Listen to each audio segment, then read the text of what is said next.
S'informer sur ce qui s'est passé, ça amène la paix et ça évite d'autres conflits. Il ne faut pas qu'on oublie et expliquer ce qui s'est passé, les horreurs qu'il y a eu.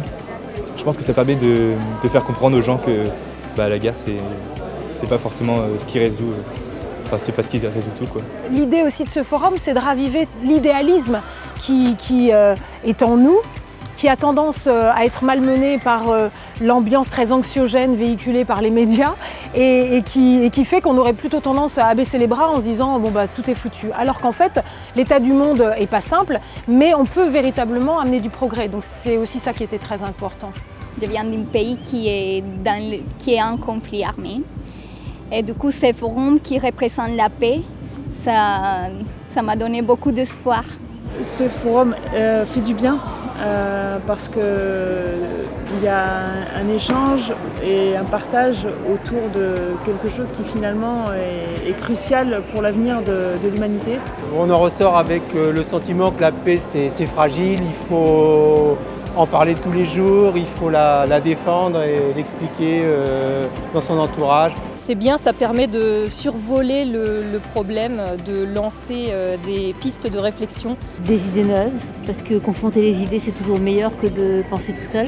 De savoir qu'il existe de tels projets, que des gens font vraiment des efforts considérables, mettre en œuvre de beaux événements comme celui-ci pour informer les gens, pour tendre vers la paix dans le monde. Le message est fort, d'autant plus en début juin, première quinzaine de juin, c'est fortement imprégné, historiquement parlant, en Normandie.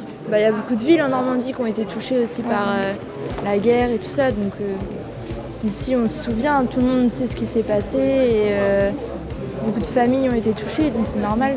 Just so impressed with the way the French people remember, and the people of Normandy, it seems to me, are forever grateful, and they know what it's like to suffer the horrors of war and to appreciate peace. C'est rassurant de voir que les gens se posent des questions et qu'il y a du monde. Ça pousse à vouloir s'engager plus, et puis à épouser d'autres causes aussi qu'on n'avait pas forcément vues. Il faut avoir un esprit critique et que l'esprit critique ne peut venir que s'il y a des forums aussi avec de l'éducation et des témoignages d'ailleurs pour ouvrir les horizons. Et cette dimension internationale est vraiment très bien. Il y a aussi beaucoup d'espoir parce qu'on est aussi nombreux à croire et à penser qu'on peut changer les choses par le partage, par la solidarité. En fait, la paix attire les gens qui cherchent ça. Moi, je suis une professeure de yoga et puis quand je médite, en fait, c'est ça quand tout le monde cherche la paix. Parce que quand on parle de liberté, c'est pas non seulement la liberté qui est liée à un conflit armé. C'est la liberté de penser, on parle de tout type de liberté. Il faut vraiment que les citoyens du monde entier comprennent que le monde, c'est eux.